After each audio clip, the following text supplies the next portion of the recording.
Good morning, everyone. I hope everyone have an amazing day. I have another message today. Okay, as I always tell y'all, or in the past videos, basically I'm gonna give you a trigger warning. Okay, but I hope you stay in the message and listen to what I'm explaining to you. So today I want to talk about Adam and Eve, the way the book have represented Adam and Eve, and how society has trans. I guess how you say interpreted compared to how it's supposed to be or how it truly happened. Okay, excuse me. In this journey, we are told that when Adam and Eve ate from the tree of life, that God was mad and casted them out. Okay, in that form, everybody kind of presented slightly different, but at the end of the day, God was mad and cast them out of the Garden of Eden. Okay, well, the information or the download I received from God, the way that was translated is technically wrong, okay? How it happened. And God gave me some different things. So this is what I'm going to say. Excuse me. I'm sorry about my throat and acting up. But every single time when how can I say, we live in a reality and spiritual world at the same time. And we get downloads every single day about how things was. And the thing about it is the way the interpretation from the Bible is wrong. Okay? It's wrong. Not saying you cannot read the Bible. I'm not saying that with the people, I'm not saying that the ministers, preachers, or whomever that presented the word in the Bible was totally wrong. Some people might caught on to it, some people didn't. Okay? The beauty of this is God always show us what has happened in real time. Life repeats itself. Life repeats itself. And you probably like, well, I know that. Okay, then let's recognize it. Life repeats itself. Excuse me. So when life repeats itself, that means there's points in life that we keep seeing over and over. It's like a cycle. So, say for example, in the spiritual world, what happens? You keep repeating the same cycle, same part level in your life over and over and over again until you learn from that level and then you elevate to the next. Well, God has us in a recycle mode in reality until we level up to understand the truth. Then we are all able to go to the next level. We are all able to receive more information. So when it comes to the spirit of, like, you have your ministers, your prophets, your deacon, like different spiritual leaders in the world, right? Reason why not all of them, because some people put those titles on themselves and they're not that. They're just mimicking or copying from others. But there are selects where God gave that type of vision to. Reason why is because in the spiritual world, they recognize the truth of God. And he took that information and was like, okay, they're qualified to understand me even more. They're qualified to acknowledge my presence even more because they're not going to manipulate it. They're going to use it to help teach others. Okay, these are for the true prophets and preachers in the world. And the other titles, I know it's other titles, I can't think of them, but in the world where they're able to have a following, where there are people that follow them. Okay, and it's like the shepherd and the sheeps. They're the shepherds and the sheeps that follow. Then you have the people that pretending that this is their calling when it's not, and then they have a following. Hold on, God is talking to me. Okay. I want to say something and he called it and he's like, don't say that yet. We'll get to it because I don't want to get off track. So I'm trying to stay on topic. Yeah, so when it comes to knowledge, okay, God down allows specific people to receive specific things. Again, in reality, when you have a job, there are specific titles. The more you are able to understand the first title, then you can elevate to the next part of your job. That's how it goes. It's knowing that you can be able to handle what comes with that job. Okay, so it don't mean that it don't matter where you're at in the world. Whatever job, there are levels to it. Okay, and you can't be a person that just walk out the street and say, okay, I want to be the CEO of a company. Now, don't get me wrong, you can be your own CEO, but if you don't have enough of knowledge of the tasks and the rules and the organization of what it needs to take to handle that role, when you become your own CEO, the success of the company determines on what information you understand. Okay, because you have to learn how to budget, you have to learn how to be organized, you have to know how to present your products or whatever it may be. If you do not have enough knowledge of that, then what happens? You ruin your business. So that's how God look at us in the spirit. Certain people are qualified to understand certain things in this world because he knows that you are qualified to handle that business, or you're not qualified enough and you can ruin not just yourself but anybody else that's in the company with you. Okay, this still ties back to the Adam and Eve. All right, just bear with me.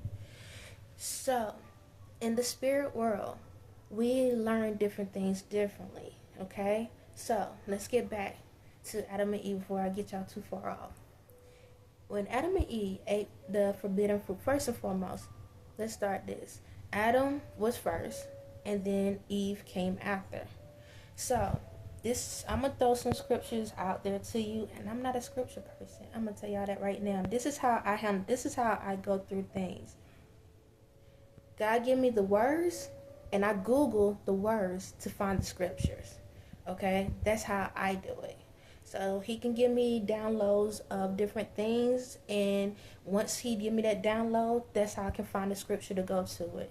Okay, so I'm gonna give y'all a couple of scriptures first, or at least word parts, and then if you can pause the video or whatever if you need to go back and Google it yourself to find the scriptures directs. Go do what you got to do. So I'm going to just give you scriptures, and then I'm going to explain where I'm coming from about Adam and Eve and how the story in the Bible was manipulated, okay, to scare people. All right. So the first one is, I think it's Genesis 1:28, and it says, as punishment for their disobedience, God banished them from paradise. Okay, that's the first one. Bear with me. I'm going to just throw them out there, and then I'm going to just go from there. Me and technology are not the best friends. Okay, here we go. Next, I think it's Genesis 1:28. After the Lord commanded Adam and Eve to be fruitful and multiply, he commanded them to replenish the earth and subdue it. Okay, take that note. Next, I have Ephesians 5:31, Genesis 2:24. Therefore, a man shall leave his father and mother and hold. Let me see. There's more to it, but y'all can go and look that up. And I think this is the last one. 1 Corinthians 13:11. When I was a child, I spake as a child. I understood as a child.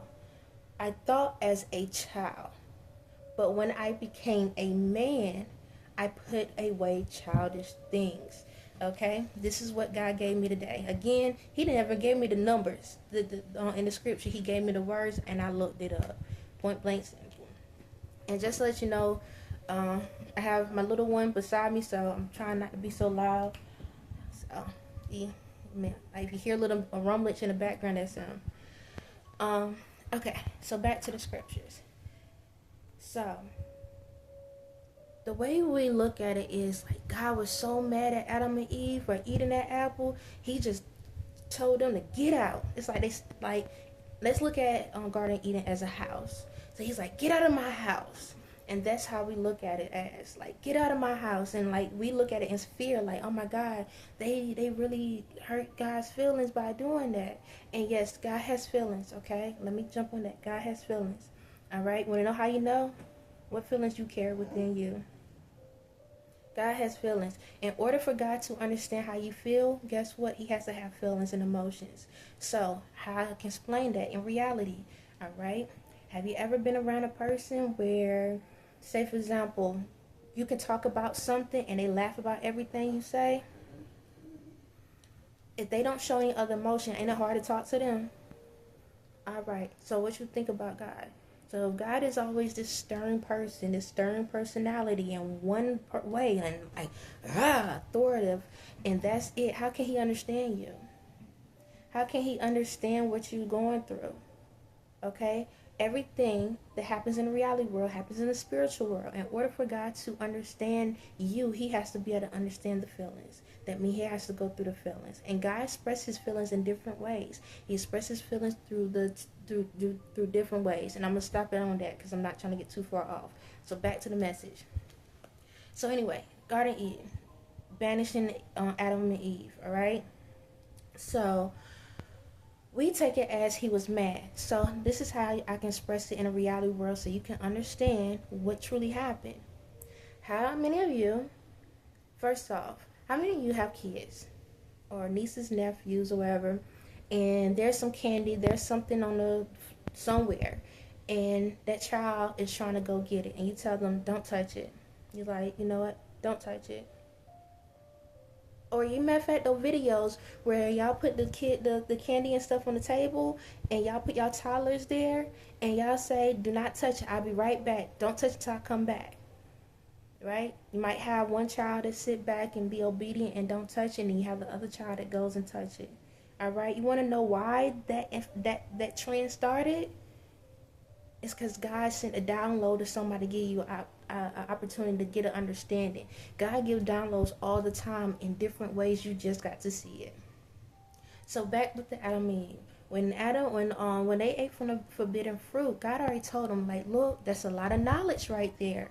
He already told them what the tree was, just like you told them what that tree would do to them or however. Right? Think about it. When a child eat candy, what happens to them? They get hyper.